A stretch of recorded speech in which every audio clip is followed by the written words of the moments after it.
대장동 이재명 게이트 관련 여러 관계자들의 진술과 정황 증거는 그분 한 사람을 가리키고 있습니다. 지금 검찰은 그분을 애써 외면한 채 짜맞추기 수사로 국민을 기만하는 수사쇼를 하고 있습니다.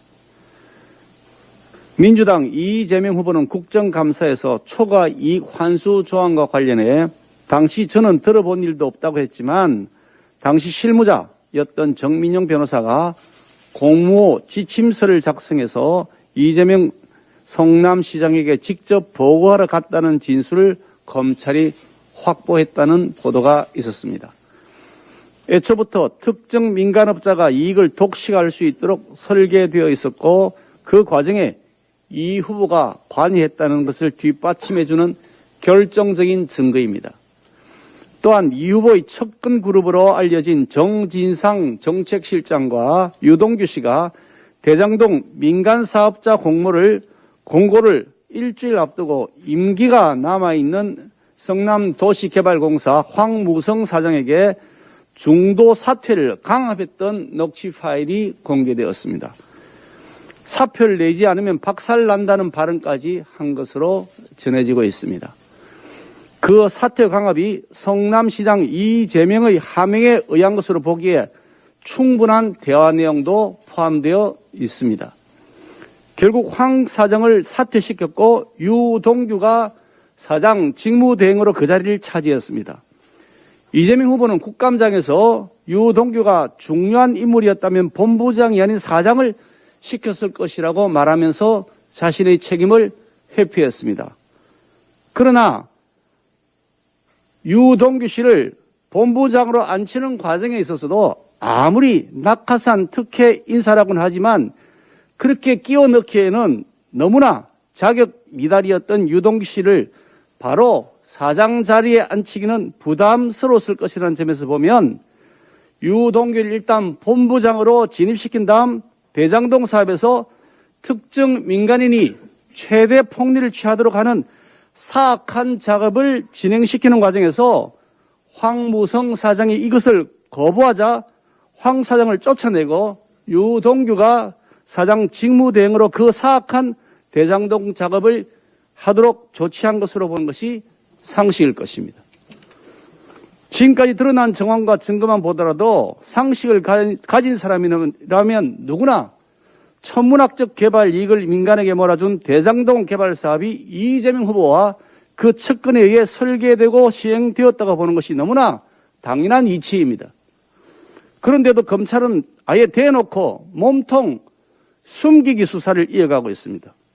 검찰은 성남시청에 대한 압수수색도 미루고 빠지다가 마지못해 떠밀려서 늑장 압수수색을 했습니다만 그렇게 하면서도 시장실과 비서실에 대한 압수수색은 또다시 미루다가 마지못해 겨우 실시하는 신용을 했고 더구나 성남시청 정보통신과 압수수색을 하면서 이재명, 정진상의 이메일은 쏙 빼놓았다고 합니다.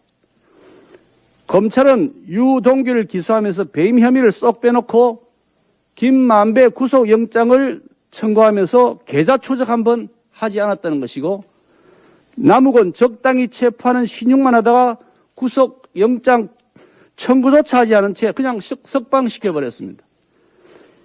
이재명, 정진상, 김현지 등 핵심 관계자의 휴대폰과 자택에 대한 압수수색을 지금까지 하지 않고 버티고 있습니다. 도대체 수사를 하는 겁니까? 뭉개는 겁니까? 검찰 스스로 이미 몸통이 누군지를 잘 알고 있기 때문에 알아서 기면서 그 몸통을 은폐하기 위한 묵살을 하고 있는 수사쇼를 하고 있다는 비판을 면할 길이 없습니다. 범인 은폐하기 위한 수사쇼하는 검찰, 그 검찰 역시 대장동 게이트의 공범이고 역사와 국민 앞에 대역죄인이 될 것이라는 점을 엄중하게 경고합니다. 특검과 국정조사를 도입해야 된다는 찬성 의견이 국민 여론 73%에 이릅니다. 권력 눈치만 보는 지금의 검찰, 경찰로는 대장동 게이트의 진실 밝힐 수 없다는 것을 절대다수 국민들이 이미 인식하고 계십니다. 지체 없이 특검을 해야 됩니다. 민심을 거스르는 자, 특검을 거부하는 자가 바로 범인입니다.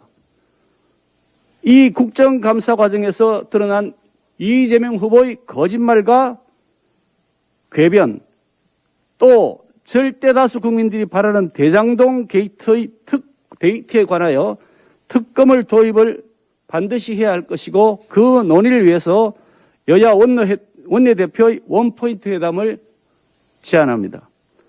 반드시 필요한 조치입니다. 민주당이 절대다수 국민의 요청인 특검 도입을 논의하기 위한 원포인트 회담에 응할 것을 촉구합니다. 이상입니다.